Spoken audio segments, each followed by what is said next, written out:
Efendim yepyeni bir Phuket gününden bir kez daha selamlar.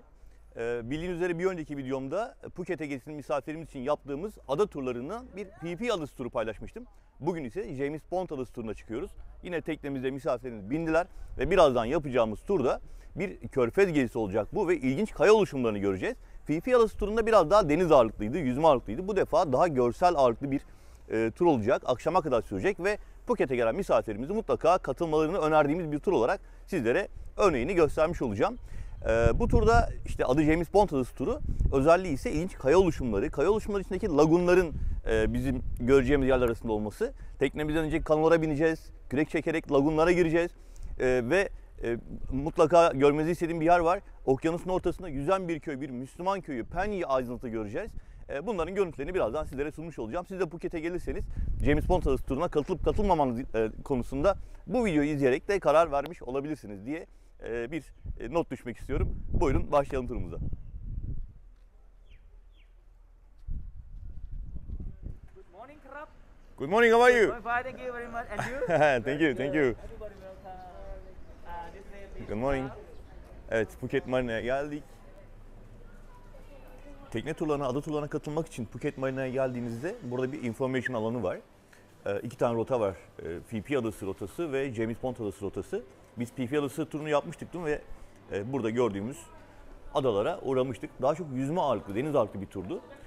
Bugün yapacağımız tur James Bond adası turu. Yani şuradaki haritada gösterilen parkuru izleyeceğiz. Ve şöyle hemen yakınlaşayım. Bu defa bakın bulunduğumuz yer şurası. Pierre'deyiz.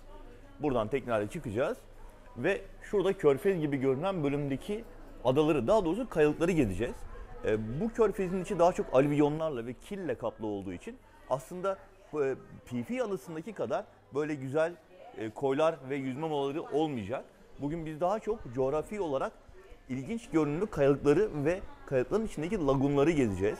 Bakın burada gördüğümüz Hong Island gibi ya da Panak Island gibi ilginç kaya oluşumlarını, tabii ki James Bond kayalıkları da, adası da bunlardan bir tanesi.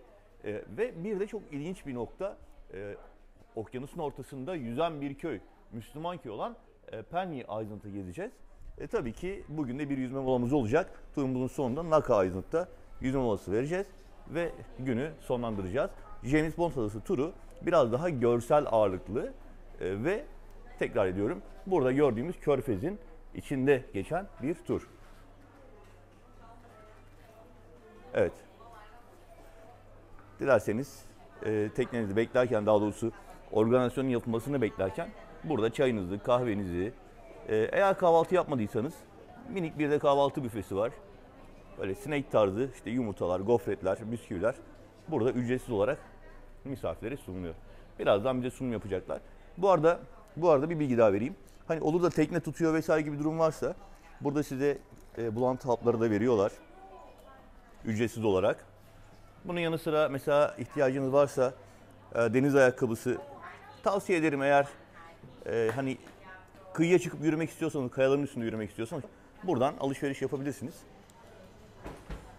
Bakın mesela su altında telefonunuzla çekim yapmak istiyorsanız bunlardan bir tane edinmenizde fayda var. Fiyatına bakıyorum, göremedim ama. Excuse me. How much? 200 baht. Yani yaklaşık 80 lira, 90 lira gibi rakam yapıyor.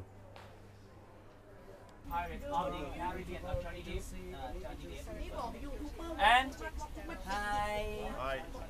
then everybody, we have the team. Tekne görevlileri yine açıklamalarını yapıyorlar. Ladies and gentlemen, at left my hand side, Mr. Ukip. He walking around the boat like a Spider-Man or the gecko. Walk around the boat. And the one boy.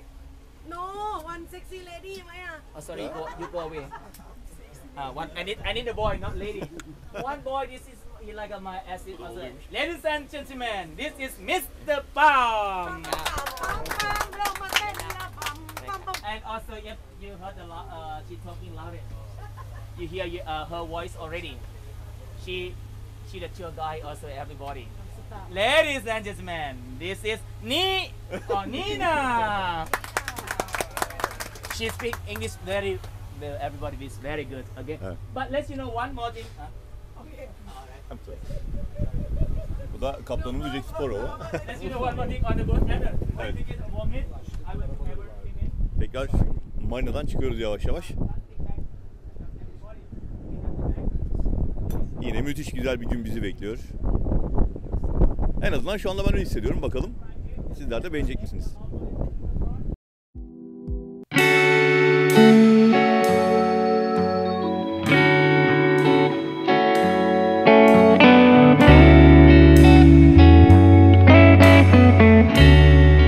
Buradaki ilk durağımız Penang Adası kayalıkları. Burada bir mağaraya gireceğiz şimdi. Ve taşlara başımızı çarpmamamız için herkese böyle baretler dağıtılıyor.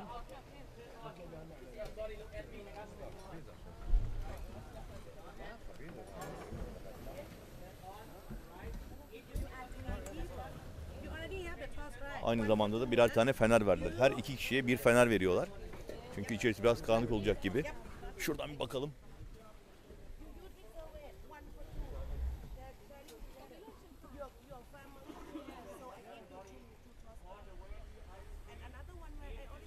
En iyisi gidip yakından görmek değil mi?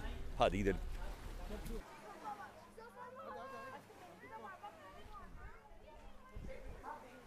Servet abi, adanın ismi Penang Adası. Mağaranın ismi Ice Cream Cave. ne? Ice Cream Cave. Ice Cream Cave. Yani dondurma mağarasına Bazı giriyoruz. kayalıklar, Dondurmaya mı benziyor? vanilyalı dondurmaya benziyor. Ha, Pırıl pırıl parlıyor. Ha, vanilyalı. Vanilya. Evet. Haydi bakalım. Vanilyalı dondurma mağarasına girelim.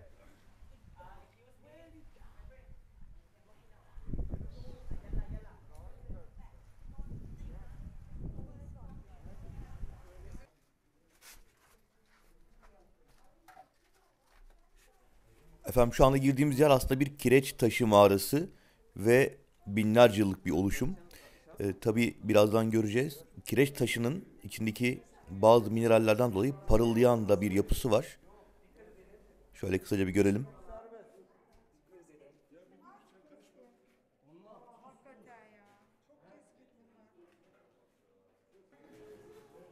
Bu mağaraya neden dondurma mağarası, vanilyalı dondurma mağarası dediklerini bu görüntüden sonra biraz daha anlamış oldum. Pırıl pırıl parlıyor. Evet.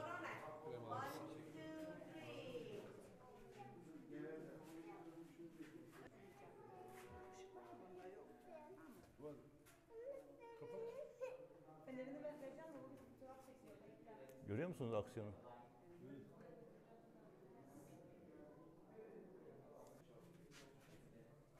Evet, mağaranın sonunda da bakın böyle bir laguna geliyorsunuz. İçeride su birikintileri var. Zaman zaman bu su yükseliyor ve bu mağaraları su dolduruyor. Genellikle buraya geldiğinizde tekneciler veya rehberler şey diyebilirler size. Hani hemen girelim çıkalım, su basabilir, içeride kalabilirsiniz falan derler. İnanmayın tabii. Yani tabii ki zaman içerisinde burada sular yükseliyor ama öyle bir tehlike olsa zaten buraya insanları sokmazlar. Öyle bir paniğe kapılmayın sakın geldiğinizde. Şu anda zaten oldukça kuru. Zaman zaman işte ayak bileklerine kadar su biriktiği oluyor bu mağarada. What? Careful. What?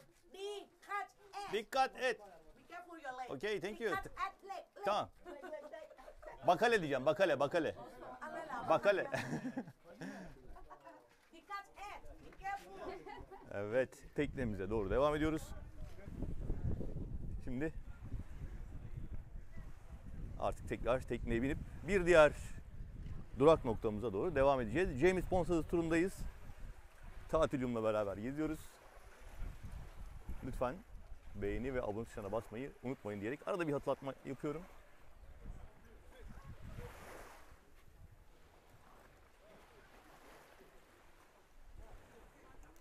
Ve tekrar tekneye geçiyorum. Teknede birçok misafir var. Hemen bu arada bir bilgi daha aktarayım size. Bu grubumuzda sayı 20 kişi civarında, 18 kişi. Tekne ortalama 30 kişi alabiliyor. Dolayısıyla şu an teknede Finlandiya'dan, Almanya'dan, Fransa'dan, Dubai'den gelen misafirler var. Karışık bir halde herkes beraberce geziyor. Buyurun hadi. Buyurun hadi. Ah!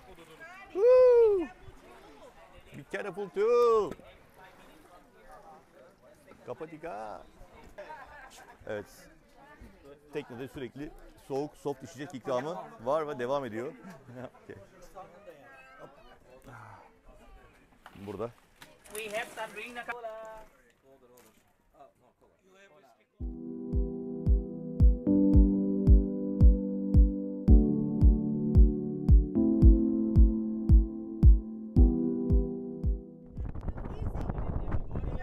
Burada İsveçli bir aile var.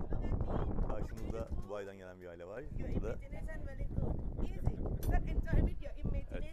Şimdi Hong Adası'na geldik.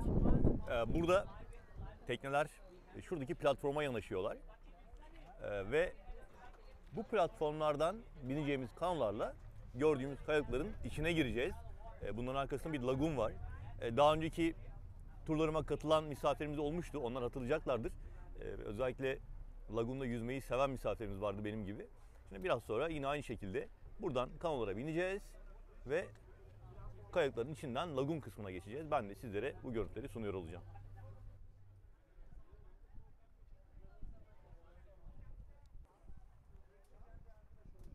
Spider-Man hazır.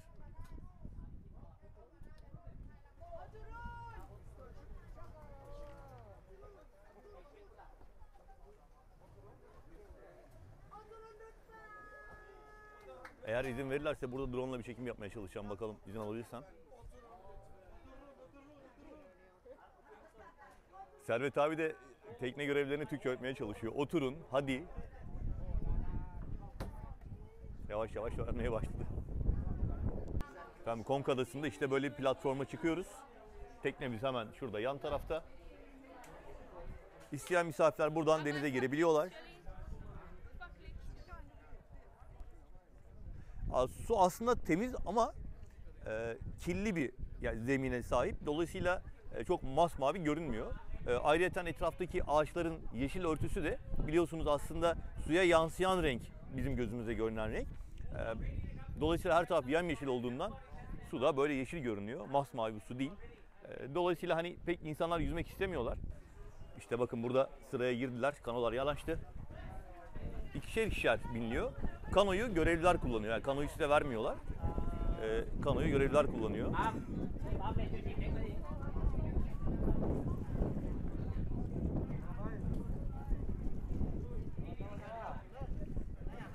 Hello guys. Adamların işi çok zor ya. Güneşin altında. Defalarca gidip geliyor. Tekneler yanaştıkça bunlar da kürek çekmeye devam ediyorlar.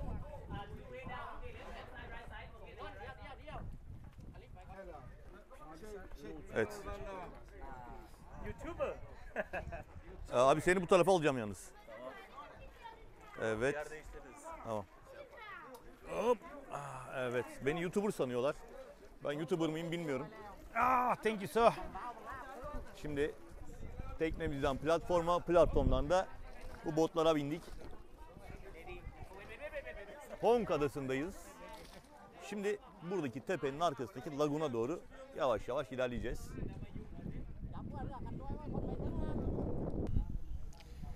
Efendim James Bond adası turundayız. Hong Adası'ndayız. Teknemizden platformdan botlara bindik ve botlarla kayaların arkasındaki lagun kısmına geçtik. Bu arada kürek çeken kardeşimiz de şeyi gösteriyor. Şurada ağzı açık balığa benzeyen bir kayalık var. Onu gösteriyor. Evet. Ben de önümdeki güzellikleri hemen sizlerle paylaşmak istiyorum. Oldukça keyifli, keşif dolu, macera dolu bir turun içindeyiz. Siz de burada olmak, bu havayı solumak istiyorsanız yapmanız gerekeni biliyorsunuz. Aşağıda iletişim numaralarını bırakıyorum. Tatil ekibine ulaşmanız böyle güzel bir Phuket turu satın almanız için yeterli olacaktır. Araya da bir reklam almış oldum. Ve lagun turumuz devam ediyor.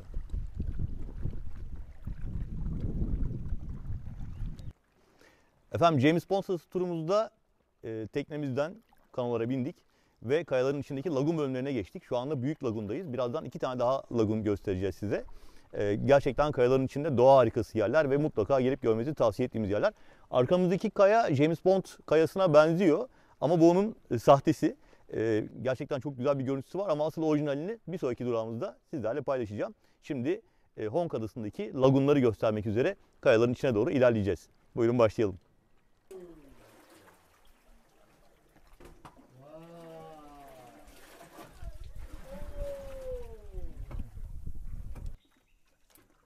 Kayaların, mağaraların arasından bir başka laguna geldik. Müthiş, müthiş.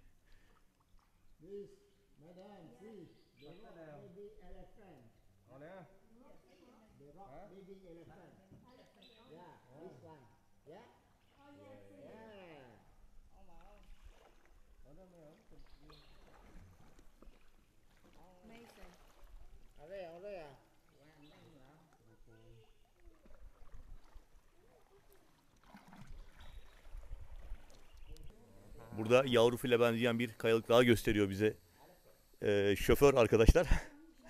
Tabii yani böyle oluşumlar Kapadokya'da hatırlarsanız Hayal Vadisi'nde, Dervent Vadisi'nde çeşitli yaratıklara, hayvanlara benzeyen, orada deveye benzeyen bir kaya vardı mesela. Burada da filler, balıklar, timsahlar. Artık hayal gücünüz ne kadar çalışıyorsa, ne kadar gelişmişse o kadar hayal edebilirsiniz. Bir file benzeyen bir kayalık gördük az önce. Gayet keyifli, gayet güzel ve herkesin katılabileceği turlar bunlar. Bakın çocuklarla beraber katılan aileler var.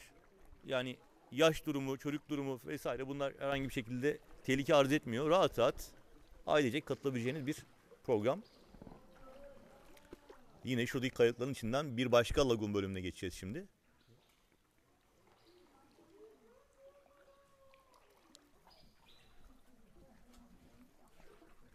Başımıza dikkat ederek, başımıza eğerek. İlker dikkat et kardeşim başına. Hop, evet. Yine bir başka güzelliğe çıktık. Bir başka laguna geldik. Andaman Denizi'nin ortasında ilginç kayalıkların arasındaki güzel lagunlar bunlar. Gerçekten doğayı hissedeceğimiz görüntüler.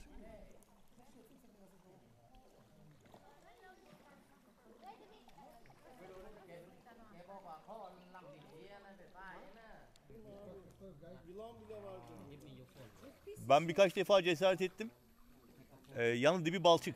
Ayağım değdi benim aşağıya. Öyle olunca ürktüm. Hemen geri çıktım.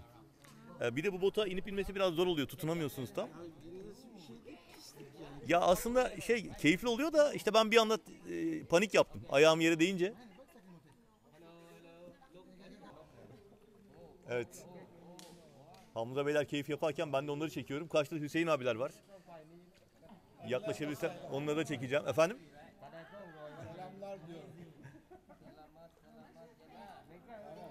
Hamza abi tavsiye eder misiniz bu Phuket turunu herkese? Kesinlikle. Kesinlikle.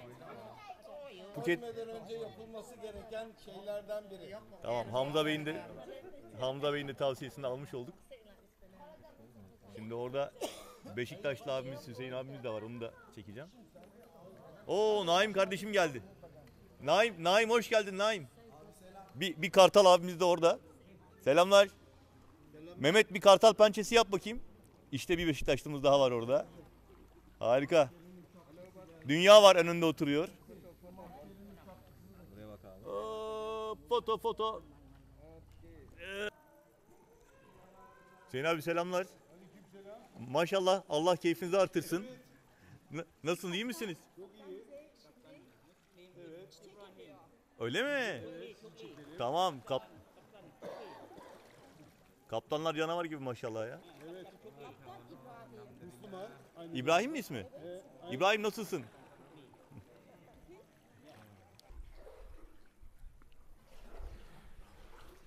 Şimdi lagun kısmından tekrar küçük lagundan büyük laguna çıkıyoruz. Oradan da yavaş yavaş teknemize doğru dönüşe geçeceğiz.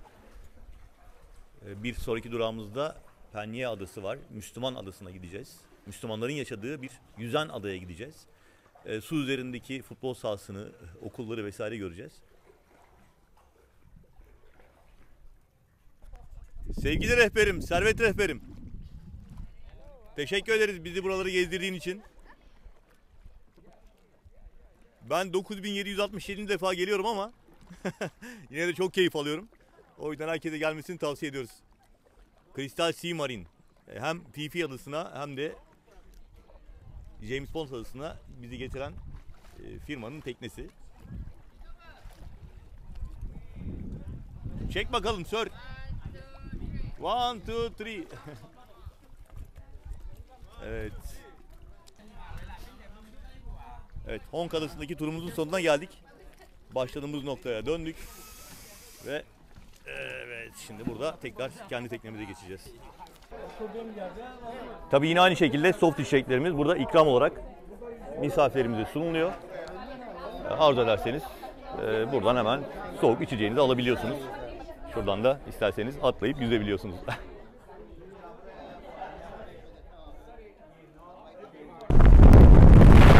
Honk Adası'ndan sonra şimdi James Bond Adası, yani bu ada turuna ismini veren kayalıkların olduğu yere doğru gidiyoruz. Biraz rüzgarlı. Onunla devam edeceğim.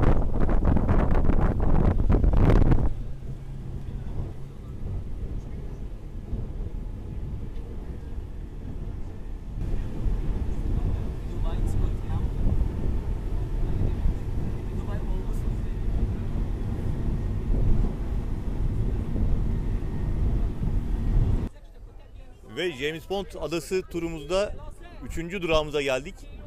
Bu defa adaya ismini veren kayalıkların bulunduğu, yani James Bond kayasının bulunduğu yerdeyiz. Teknemizle yanaşıyoruz. Tabii pandeminin etkileriyle normal şartlarda burada çok fazla tekne olması gerekirken pandeminin etkileriyle şu anda bomboş. O yüzden bu aralar Phuket'e gelen misafirler çok daha rahat ve sakin bir şekilde gezme imkanı bulacaklar diye bir de tüyo vereyim. Normalde burada bir sürü tekne olur. İnsanlar inip binerken teknelerde sıraya girmek durumunda kalırlar bazen. Ancak şu anda gördüğümüz gibi oldukça sakin. O yüzden bu tura katılan misafirler epeyce şanslılar bence. Bundan sonraki turlarda da yoğunluk dönemine göre takip ederek turlara katılabilir. James Bond Adası'nın normal orijinal ismi Punk Adası. Punk. Aynı zamanda milli park burası. Girerken bakın kralın da şeyini koymuşlar, fotoğrafını koymuşlar. Ben drone ile çekim yapmaya çalışıyorum ama maalesef özellikle milli park bölgeleri olduğu için izin vermiyorlar. Fırsat bulursam bir sonraki noktada drone ile da görüntü almaya çalışacağım. Şimdi James Bond Adası'na iniyoruz. Şimdi tabii Hollywood çok önemli bir sektör. Nerede bir film yapılırsa o filmin bulunduğu yer, işte görüntüler, doğal oluşumlar her zaman diğer ülkelerce seçilmiş, beğenilmiştir. Bunların birçoğu zaten Türkiye'ye de geliyor biliyorsunuz. Çok önemli bir kilit noktadır. Bunlardan bir tanesi de Altın Tabancalı Adam filminin çekildiği, The Man with the Golden Gun diyorlar. Roger Moore efendim maalesef hayatını kaybetti birkaç sene önce. 90 üzeriydi diye hatırlıyorum yaşını. Roger Moore'un Altın Tabancalı Adam filminin belirli bölümlerinin çekildiği yer burası. Şimdi gerçek adı, bu adanın filmden önceki adı Khao Ping Gan. Yani bu ne demek? Hareket eden kayalık demek. Hareket edip burası kırıldığı için binlerce yıl önce böyle bir isim verilmiş efendim buraya. Yani hareket ettiğinden dolayı. Böyle bir kırılma hattını bilmiyorum daha önce hiçbir yerde gördünüz mü? İlk olacak herhalde sizin için. Filmde tabii hep yani her yer burada kullanılmadı. Bölüm bölüm, parça parça. Mesela Bangkok'a gidildi. Chao Phraya Nehri'nde long tail boat, uzun kuyruklu tekne kullandı Roger Moore. Bilin ki öğrendi. Onu çalıştı, dersini aldı. O tekneleri arkanızda hemen bakınız. O tekneleri kullanmayı öğrendi Roger Moore. Yani İngilizlerden gerçekten çok güzel oyunculuk çıkıyor. Şimdi beni takip ederseniz yan tarafa gideceğiz. O meşhur kayalık var. Filmi hatırlayan olur ise kayalığın üzerinden bir anten çıkıyor. Oradan bir anten şeyi yapmışlar, monte etmişler. Tabii doğru değil bunlar. Laboratuvar var mesela bu adada, patlama oluyor o laboratuvarda. Kayalığın önünde de en son bir anı var. 2 kişi bunlar. Bir tanesinin elinde altın tabanca var. Ya şöyle dururken çekilmiş. İsteyen bu hareketi yapabilir. Biraz klasikleşti gerçi ama şu hareketi yapabilirsiniz. Hani tepsi gibi böyle elinizde tepsi varmış gibi durup düz. İsteyen varsa ben fotoğraflayabilirim. Tam hizalayabilirim. Elinizde tutuyormuş gibi durur kayalık efendim. Bir de sola doğru gidildiğinde yukarıya çıkan merdivenler var. Merdivenlerden lütfen yukarıya çıkın. Orası çünkü seyir tepesi gibi harika. Aman düşmeyin yalnız. Ayağınız kaymasın. Dikkat edelim çocuklarımıza da. Harika resimler alabiliyorsunuz yukarıdan aşağıya doğru. Bazen deniz seviyesi öyle bir düşüyor ki kayalığın olduğu yere doğru sahilden yürüdüğünüzde ayaklarınız ıslanmıyor neredeyse. Bileğinize kadar ıslanmıyorsunuz. Ama buyurun bakalım ne kadar yükselmiş seviye.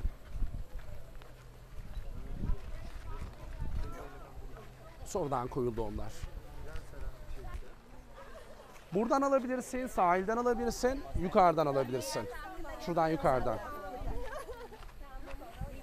Ne oldu? Film çekildikten sonra ismi değişti adanın. James Bond adası oldu. Şurada da efendim tabelası var. Burası yine milli park olarak geçiyor. You don't miss Bazı yapılmaması gereken şeyler var. Tabelalara bakarsanız onu görürsünüz. Kirletmemeniz gerekiyor. Drone uçuramıyorsunuz.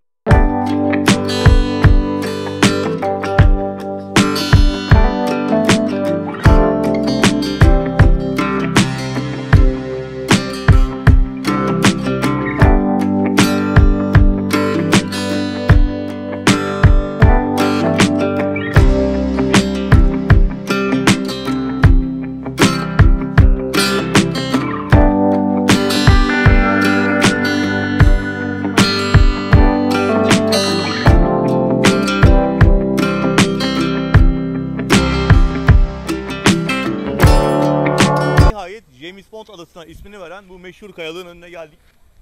Gerçekten Phuket'e geldiğiniz zaman görmeden dönmemeniz gereken yerden bir tanesi olduğunu söyleyebilirim. Zannediyorum paylaştığım tur içeriğinde de siz de bu görüntülerde bana katılmış olacaksınız.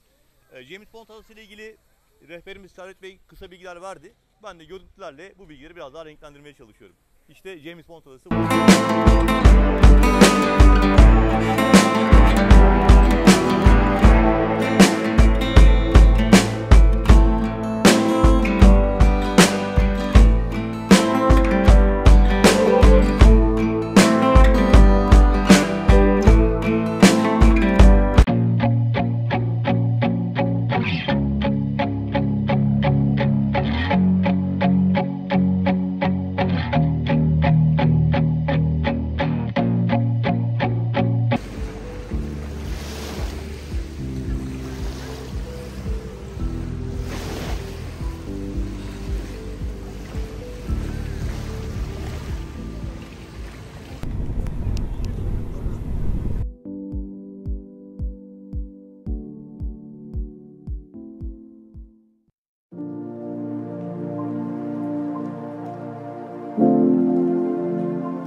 Ve efendim bugünkü turumuzun, hatta belki de Phuket turumuzun en ilginç köylerinden, adalarından bir tanesini şimdi gezeceğiz. Koh Phanyi adasındayız. Gördüğümüz gibi drone görüntüyle başladım. Çünkü bu ilginç yapıyı, belki de dünyada eşi benzeri olmayan bu ilginç köyü önce size kuş bakışı görüntülerle ifade etmek istiyorum. Koh Phanyi adası bundan yaklaşık 200 yıl kadar önce Endonezyalı 3 balıkçı ailenin kendilerine yeni bir yurt arayışında, kendilerine yeni bir yer arayışındayken gelip bu gördüğümüz Kireçtaşı Kayası'nın dibine yerleşmeleriyle ortaya çıkan bir balıkçı köyü. Nüfusunun hemen hemen tamamı Müslümandan oluşuyor. Yaklaşık 750 kişilik bir nüfusu var ama çok farklı özellikleri var. Yani burası evet balıkçılıkla başlamışlar. Yıllarca balıkçılıkla geçimlerini sağlamışlar. Etraftaki farklı balıkçı ailelerine gelmesiyle kazıklar üzerine, yüzlerce, binlerce kazık üzerine bir köy oluşturarak büyümüşler. Şimdilerde ise hemen şimdi görüntüye giren bu kahverengi çatılı, mavi ve yeşil çatılı yerlerdeki restoranlarda gelen turistlere yeme içme ve hediyelik eşya satarak da turizmden ciddi anlamda pay almaya başlamışlar. Dolayısıyla şu anda köy giderek büyüyor, gelen turist sayısı, ilgisi giderek artıyor ve burada yaşayan Müslümanlar da hemen elde ettiği gelirler kendilerine bir cami yaptırmışlar. Birazdan onu size göstereceğim. Bunun yanı sıra köyün bir okulu var, bir ilköğretim okulu var. Ve daha da önemlisi, belki de en öne çıkan özelliklerden bir tanesi, Koh Phanyi adasının futbol tutkunu gençleri var. Şimdi burada diyeceksiniz ki ya nerede futbol oynuyorlar? Bakın hemen şurada ileride birazdan görüntüye girecek. Su üzerinde, dubalar üzerine yapılmış tahta futbol sahalarında antrenman yapan, futbol oynayan gençler Güney Tayland'da defalarca şampiyon olmuşlar ve şimdi burada su üzerinde yüzen 3 tane futbol sahaları var. Yani Panyi Adası aslında futbolla beraber alınan, Müslümanların yaşadığı ve turistlerin de çok yoğun ilgi gösterdiği inanılmaz ilginç, güzel bir ada. Buradaki gençlerin futbol tutkusu hala çok ön planda ve siz de geldiğiniz zaman burada futbol oynayan gençleri, suyun üzerinde futbol oynayan gençleri görebilirsiniz. Suya kaçan toplarına atlayıp yüzerek alıp geldiklerini görebilirsiniz. Bu gerçekten çok renkli görüntüler ortaya çıkarıyor. Ve bunun yanı sıra camisi yine dünyanın belki de en ilginç noktalarından, en ilginç görüntülerinden birini bizlere sunan camisi ilgi çekecek noktalardan bir tanesidir. Yine yürüyüşüm sırasında bu camiyi de içinde gezinti yaparak da sizlere görüntüleme şansı yakaladım. Birazdan sunuyor olacağım. Ve Koh Phangi Adası, tekrar diyorum, şu anda Tayland'a gelen, Phuket'e gelen misafirin mutlaka görmesini arzu ettiğimiz bu bölgenin en ilginç yerleşim yerlerinden bir tanesi. Ben de birazdan Koh Phangi Adası'nı yürüyerek yapacağım turda sizlerle beraber keşfe çıkacağım. Buraya getirdiğim misafirlerimizi mutlaka James Bond Adası turunda Koh Phangi Adası'na getiriyoruz ve burada bir öğlen yemeği, arkasından kısa bir yürüyüş yaparak bu içinde bulunan ilköğretim okulunu, camisini, futbol sahasını gezerek küçük biraz hediyelik alışverişler de, hatıra alışverişleri de yaparak turumuza devam ediyoruz. İsterseniz artık yürüyerek Koh Phangi'yi gezmeye başlayalım. Buyurun.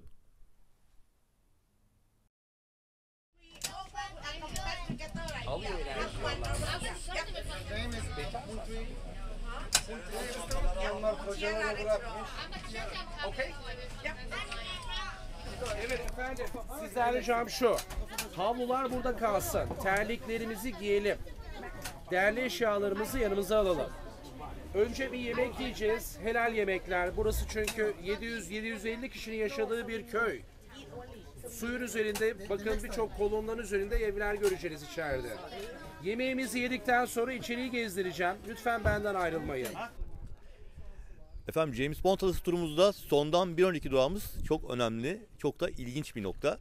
Burası bir Müslüman köyü, 750 kişinin yaşadığı ve su üzerine kazıklar çakılarak, eskiden yüzen bir köymüş burası. Daha sonra büyüdükçe su üzerine kazıklar çakılarak yan yana yapılan evlerde yaşayan insanların köyüne geldik. Phangi köyündeyiz. Birazdan burada öğle yemeği alacağız. Sonrasında Phangi köyünün sokaklarını sizleri gezdireceğim. Ve turumuzun bu noktasında sizlerin keşfetmesini sağlamaya gayret edeceğim. Misafirler iniyorlar, ben de onları takip ediyorum arkalarından. Evet, tekne çalışanlarımızın yardımıyla, desteğiyle iniyoruz, indik.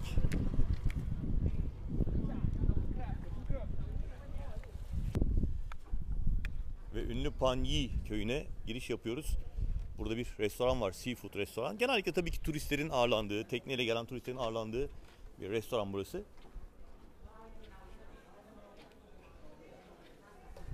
Hem ortamını göstereceğim hem de yemek menüsü neler varmış kısaca paylaşacağım sizinle.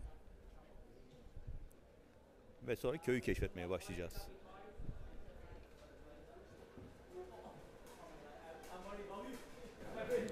Efendim, Phangi Adası'nda misafirlerimiz yemekleri alırken ben de şöyle bir bilgi vermek istiyorum size. Bu köy tamamen kazıklar üzerine çakılı platformlardan oluşan bir yerleşim yeri. Teknedeyken söylemiştim, 750 nüfusu var, yaklaşık 750 nüfusu var ve tamamen Müslüman bir nüfustan oluşmakta. Şu anda misafirler yemeklerini aldılar. Ben de size bilgi vermek istiyorum menüyle ilgili. Burada yine tekne turu, günlük tur fiyatına dahil olarak sunuluyor yemekler. Açık büfe şeklinde. Pilav, tavuk, haşlanmış sebze, spagetti, karides kızartması ve tavuk kızartması var. Yanında çorba, çay, kahve ve ananasla meyve olarak sunuluyor. Bahsettiğim gibi tur fiyatına dahil olarak sunulmakta ve adanın tamamen Müslümanlardan oluşuyor olması da aslında bazen bazı misafirlerimiz hani imtina ediyorlar, bazen titizleniyorlar yemek konusunda, burada biraz daha rahat bir şekilde yemeklerini alabiliyorlar. Aslında biz zaten götürdüğümüz bütün restoranlarda bu konuda özellikle dikkat ediyoruz ve menüleri buna göre seçiyoruz. Yine de Müslüman yerleşimi olan bir yerde olmak bazı misafirini biraz daha rahatlatıyor. Bunu gözlemlediğimi söyleyebilirim. Şimdi biraz sonra yine bu platformlar üzerinde bulunan köyün okulunu göreceğiz, camisini göreceğiz ve evleri göreceğiz. İnsanların evlerinin önünde dükkanlarını nasıl çalıştığını göreceğiz. İsterseniz yavaş yavaş başlayalım. Efendim, Müslüman köyüne hoş geldiniz. Burası Koh-Phangan diye geçiyor. Şu anki nüfusu 750 civarı. Buraya 16. yüzyıldan itibaren Malezya'da yaşayan balıkçılar ilk etapta geldiler. Bu arka taraftaki kayalıkların eteklerine doğru yerleşimler yapıldı. Oralarda evlerini yaptılar. Ardından nüfus gelişmeye başlayınca ne oldu? Denize doğru kolonlar oluşturuldu ve şu an bulunduğunuz yer denizin içi efendim. Ama içeriye doğru girdikçe kayalıkların eteklerine kadar gitmiş olacağız. Şu an dediğim gibi 750 kadar insan yaşıyor burada. Tamamen Müslüman bir köy. İlköğretim okulları var. Camileri var. Caminin hemen arkasında mezarlık var. Onları göstereceğim size. Bu arada restoranımızı unutmayalım. Çünkü dönüşte buradan girmemiz gerekiyor. Bakarsanız tabelaya Panye diye yazıyor efendim, görüyorsunuz değil mi? Alışverişe gelmedik ama alışveriş yapmak isteyen varsa bol pazarlıklarını yapsınlar efendim. Yardım etmek istiyorsanız köylülere yardımcı olabilirsiniz. Buyurun efendim, başlayalım, devam edelim gezimize. 3'te unutmayalım, tekneye gitmiş olacağız. Dönüşümüz 3'te olacak. Evet. Çok özür, çok pardon.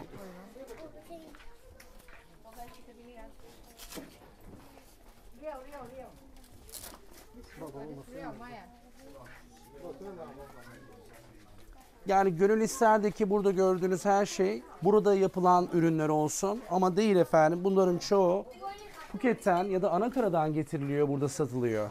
Buradaki insanların en büyük geçim kaynağı balıkçılık. Artı biziz.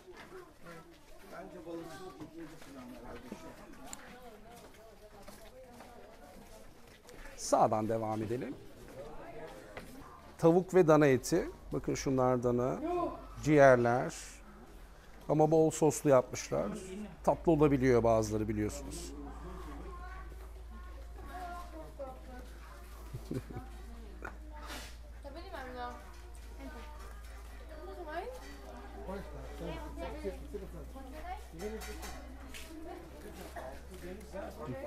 Tabii.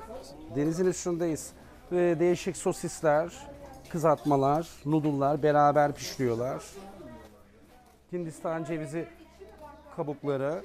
Evet, direkt içi. Burada yaşıyorlar efendim, bakınız. Önlerine ne oluyor? Böyle tezgahlar koyuyorlar bir şeyler satmak için ayrıyetten. Ekstra bir gelir elde etmek istiyorlar. Bakın evin içi mutfak.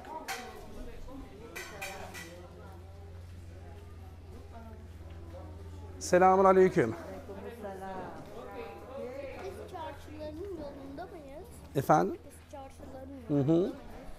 Köyün içinde çarşıdayız şu an.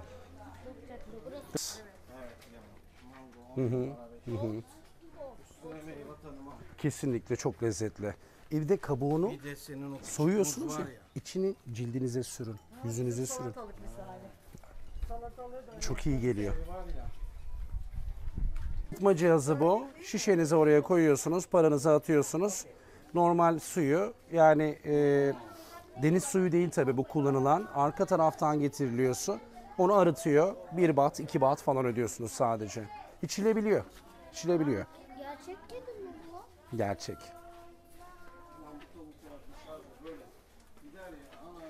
Jep mai? Tamaya. Yüz alaya. Hani alaya? Ya canım. Beli ağrımış da merhem sürüyor. Futbol. Futbol. Kabom. You are a football Panya player? United'ın stadını göstereceğim size bir de. Panya United var burada. Where is the football Bakınız area? efendim. Okulu Football var, field. yüzen Where is futbol the football sahası field? var, camisi var. Turist information'ı sağlayın, o zaten sadece bir şey. Buradan efendim, soldan.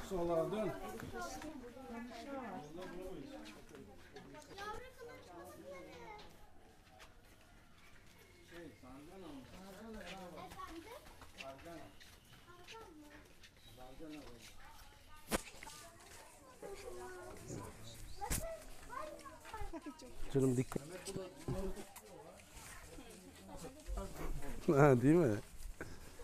Buraya dikkat edelim. Ayut Tavlay. Jet Çeme 7 yaşında. 7 yaşında ve bunları satıyor. Ya.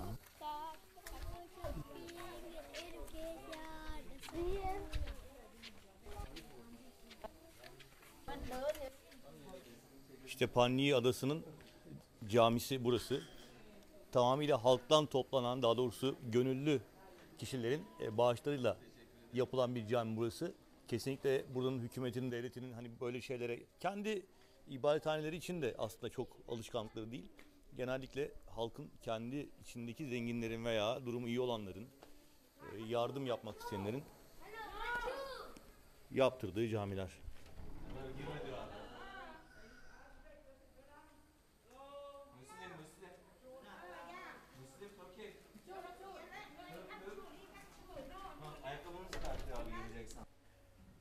Şimdi ayakkabılarımızı çıkarıp caminin içine girdik.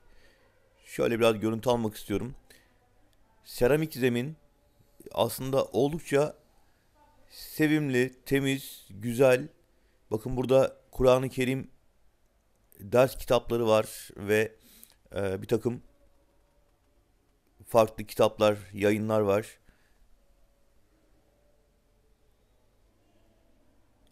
Çok ilginç, yani Andaman Denizi'nin ortasındayız. Neredeyse kara parçası olmayan bir köydeyiz. Ama gayet güzel ve beni etkileyen bir camiyle, eminim sizler de şaşırmışsınızdır. Tayland'da suyun ortasında böyle bir caminin olmasına. Evet. Camiden çıkarken hemen karşımızdaki bahçe gibi görünen yerde bir Müslüman mezarlığı. Kaç para bunlar? How much? 200 How much? baht. 200. Yeah, 200 baht. Oh. 50 baht. Hello, hello, hello. Sen Ở đây nó nói là ah, Hello, papa. al bunu sen. Al bunu sen. Sadece kızlara. Hello, papa. Al bakalım bunu. Selam aleyküm de. Selam aleyküm de. quả đưa ai. He? Sen aldın mı? Al bakalım. Binlerce kazık var bence burada ve çok da zor bir yaşam sürülüyor. Bakın. Hiç kara parçası yok. Sadece caminin olduğu yerin ön tarafında, kayalıklara yakın yerde mezarlık vardı. Onun dışında evlerin, dükkanların ve restoranın altında kesinlikle kara parçası yok.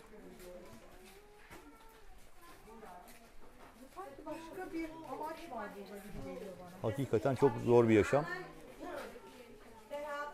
Şimdi Panya köyünün okulunu göstereceğim size. Efendim Koh Panya Adası'nda şu anda bir ilköğretim okuluna geldik. Bu kadar zorluk içerisinde neredeyse hiç kara parçası olmayan, tamamen kazıklar üzerine yerleştirilmiş platformlarda yaşayan köylüler okullarını ihmal etmemişler. 112 öğrencili, 7 tane öğretmeni bulunan, şu anki nüfusunu az önce öğrendim, bir ilköğretim okulu burası. Ve gayet de sevimli görünüyor. Rengarenk duvarlarıyla, kapılarıyla.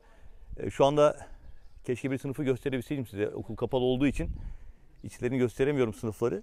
Ama böyle bir okulun da burada yer aldığını sizlere anlatmak, göstermek istedim.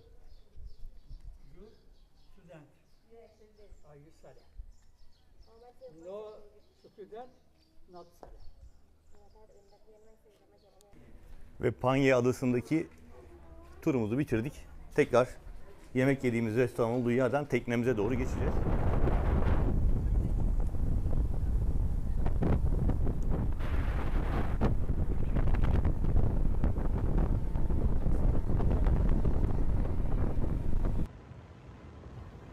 Şimdi günümüzün son mola noktasına gidiyoruz. Yüzme molası vereceğiz. Naka Island'a gidiyoruz.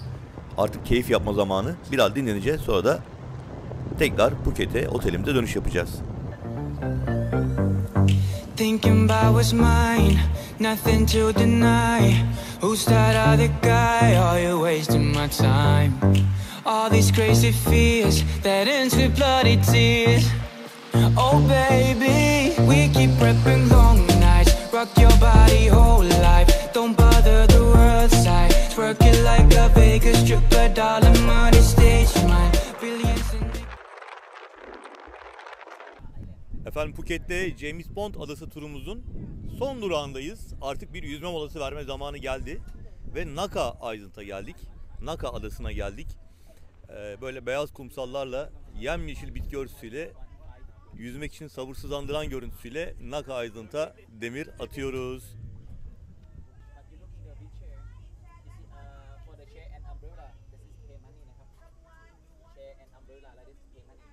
Müthiş müthiş. Şansımızdan bulutlar geldi, güneş de kapandı biraz. Biliyorsun tropik iklim, ara sıra yağmur geçişleri olabiliyor. Gün boyunca güzel gezilerimizi yaptık. Burada da rahat rahat, sakin sakin denize gireceğiz şimdi. Güneşten de rahatsız olmamış olacağız.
Ve işte günün deniz molası için Naka Island'a indik.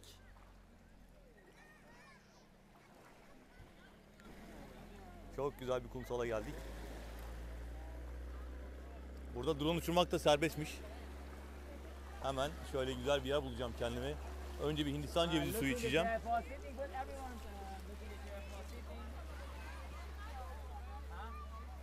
Güzel bir Hindistan cevizi suyu içeceğim.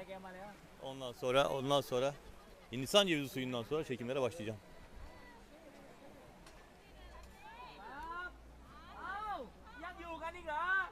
Kapatikap.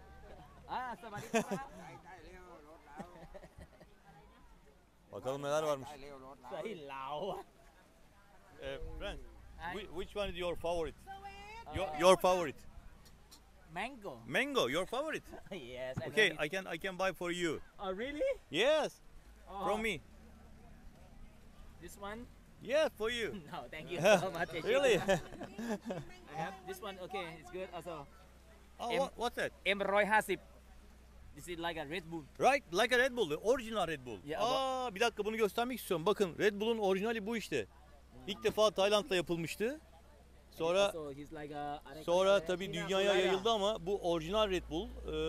Hatta marketlerde de bulursam tekrar göstereceğim size. Farklı markalarda olması lazım. Bunda Thaice yazmışlar.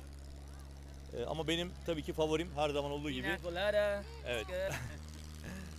Çok güler yüzler ya. Çok iyiler gerçekten. Harika.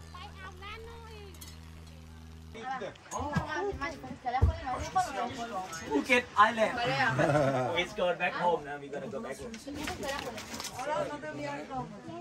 Bana söyleseydin sen söylerdik orada. Ve Naka Adası'ndaki yüzme molamızı da sonlandırdık. Gayet güzel dinlendik. Hindistan cevizi sularımızı içtik. Bazı misafirlerimiz jet ski yaptılar. Bazıları güneşlendiler.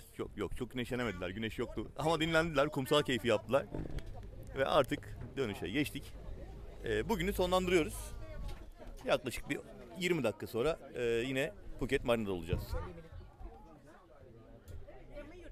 Güzel bir ada turu daha sona eriyor.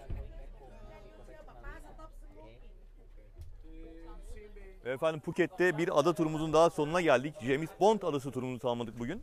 Bir önceki gün Phi Phi adalarına gitmiştik. Aynı şekilde yine Phuket Marina'dayız. Farklı bir rotayı yaptık ama başlangıç ve dönüş noktamız aynıydı.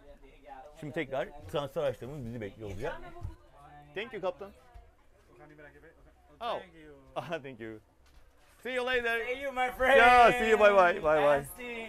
Thank you. Gerçekten çok güler yüzlü, çok samimi insanlar. Bye bye. Bye bye, bye bye. Oturun. Bayağı bir Türkçe öğrendiler. Değil mi Mehmet? Bayağı bir Türkçe öğrettik onlara. Allah'ını severim senin. Kartalım benim. Bakın tur sonunda burada gayet güzel soğuk ıslak mendil ikram ediyorlar. Serinlemeniz için, elinizi yüzünüzü silmeniz için buzdolabından ıslak mendiller.